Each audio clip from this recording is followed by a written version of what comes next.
Basically CUT UG की answer की, provisional answer की, और यहाँ पे मैं बात करूंगा सीयूटी यूजी की रिस्पॉन्स आंसर की को कैसे समझे। हमें समझ नहीं आ रहा प्रोविजनल आंसर की इतनी बड़ी एनटीए ने दे दी तो कैसे समझे उसे, और यहाँ पे रिस्पॉन्स आंसर की को कैसे समझे, जो हमने रिस्पॉन्स करा है, ऑप्शन आईडी क्या है, ये सब समझ में नहीं आ रहा। मैं पूरी डिटेल में अच्छे से समझाता हूँ, बहुत अच्छे से समझाऊंगा। आई होप आप लोगों को समझ में आ जाए, ठीक है। ट्राई करना, वीडियो को पूरी चेकआउट करो, ठीक है। सबसे पहले मैं यहाँ बात करूंगा एग्जाम। देखो सबसे पहले आप लोगों को सीयूटी की वेबसाइट पर आना है। अब वेबसाइट पर आओगे, लॉगिन आईडी करोगे, आप लोगों को क्या नाम है, यहाँ पे रिस्पॉन्स आईडी मिल जाएगी, यानी आप लोगों ने जो पेपर दिए हैं, जो आप लोगों ने पेपर सिलेक्ट करे हैं, जो आप लोग पेपर देख कर आए हो, कौन सा ऑप्शन करेक्ट कर कर आए हो, वहाँ पे वो सारी चीज़ें आपको शो हो जाएंगी। फॉर एग्जाम्पल इस बच्चे का पेपर शिफ्ट 1 में पेपर था 30 मई को, और एक शिफ्ट 2 में पेपर था 30 मई को। यहाँ पे दोनों आंसर की इसकी आ चुकी हैं, रिस्पॉन्स आंसर की, जो इसने रिस्पॉन्स करा है, जो वहाँ पे चूज कर कर आया है। यहाँ पे दूसरी चीज, पहली चीज आपको क्या करना है, लॉगिन आईडी करके रिस्पॉन्स आंसर की, यानी जो आप रिस्पॉन्स कर कर आए हो वो आपके पास होनी चाहिए। दूसरी चीज, आप लोगों के पास मोबाइल भी हो सकता है, लैपटॉप से भी कर सकते हो, ठीक है। दूसरी चीज, सीयूटी यूजी की वेबसाइट पर आओगे, प्रोविजनल आंसर की यहाँ से डाउनलोड करना है, जो 704 पेज के प्रोविजनल आंसर की मैंने ऑलरेडी अपने टेलीग्राम चैनल पे भेज रखी, चेकआउट कर लो जाकर। ये है आपकी प्रोविजनल आंसर की, जो है 704 पेज। अब यही तो नहीं समझ में आ रहा कि ये है क्या 704 पेज, समझ में नहीं आ रहा। समझने का बहुत ही सिंपल तरीका है, बहुत ही अच्छे तरीके से समझाता हूँ। फॉर एग्जाम्पल इस बच्चे का आंसर ये था। इस बच्चे को यहाँ पे ध्यान से देखो, सिर्फ 30 तारीख को पेपर था, 30 मई 2023 शिफ्ट 1 में पेपर था, ठीक है। शिफ्ट 1 में पेपर था, 30 मई को पेपर था, ये चीज आपको ध्यान रखनी है, ठीक है। अब यहाँ पे हम जब प्रोविजनल आंसर की जो 704 पेज के वापस यहाँ पर आएंगे, अपने अकॉर्डिंग यहाँ पे चेकआउट कर लेना है कौन सा पेपर किस तारीख को, तो 29 जून को है, 30 मई को है। इसका पेपर कब था, 30 मई को पेपर है इसका, ठीक है। अब यहाँ पे इसका जो पेपर है वो 30 मई को पेपर है। अब यहाँ पे हमें ये है, इधर देख लो ध्यान से, ठीक है। ये है आपकी ऑप्शन आईडी, क्वेश्चन की आईडी है, ये है करेक्ट ऑप्शन आईडी, फिर यहाँ पे क्वेश्चन आईडी, फिर यहाँ पे करेक्ट ऑप्शन आईडी। अब ये ऑप्शन आईडी है क्या, क्वेश्चन आईडी है क्या। वापस आओगे सीयूटी की वेबसाइट पे, यहाँ पे जब आप आओगे रिस्पॉन्स आंसर की में इस तरीके से बता रखा है, ठीक है। रिस्पॉन्स आंसर की में यहाँ पे एमसीक्यू सबसे पहले लिखा होगा, ठीक है। यहाँ पे क्वेश्चन आईडी क्या है, क्वेश्चन आईडी के अंदर है 540 250 88 31। हर क्वेश्चन आईडी अलग अलग है, यहाँ पे देखोगे 588 532 है, सॉरी 88 33 है लास्ट में, ठीक है, इस तरीके से है। तो क्वेश्चन आईडी इसकी जो है 540 288 31। वापस आओ प्रोविजनल की पे, यहाँ पे मैं अब चेकआउट करूंगा कि इसका कहाँ पे 540 288 31। इसे आप जब डाउनलोड करोगे तो यहाँ पे आप लोगों को वेबसाइट, मतलब जब डाउनलोड करोगे तो सर्च में जब आप इस नंबर को फिल करोगे आपको मिल जाएगी, ठीक है। तो ये क्वेश्चन आईडी हमारी मैच हो गई। राइट आंसर इसके साइड में लिखा हुआ, जो राइट आंसर ये है कौन सा है, 540 235 323। अब यहाँ पे वापस आओ रिस्पॉन्स आंसर की पे, रिस्पॉन्स आंसर की पे हमें देखना है 323 वाला ये है।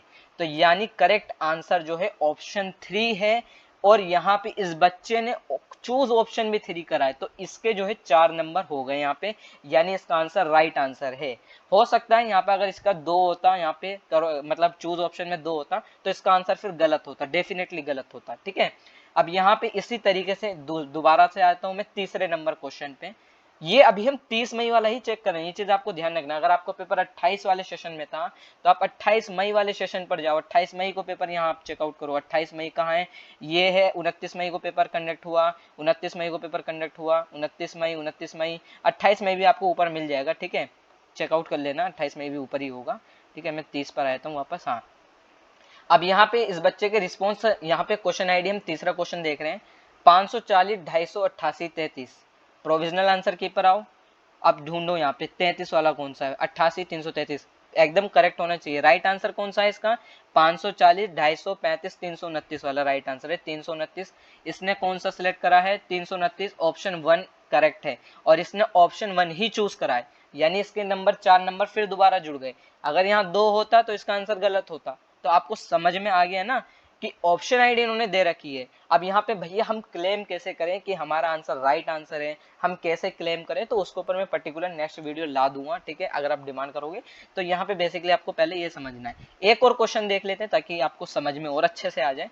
थोड़ा सा मैं नीचे आ जाता हूँ, नीचे आता हूँ, यहाँ पे ऑप्शन आईडी है 8840 वाली है, 8840। मैं लास्ट के नंबर्स पढ़ रहा हूँ, आप पूरे नंबर पढ़ लेना। 8840 प्रोविजनल आंसर की पर आओ।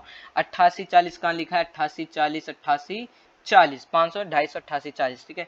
करेक्ट ऑप्शन कौन सा है इसके साइड में लिखा हुआ है, दोबारा से देख लो। 540 250 35 359 359, ठीक है।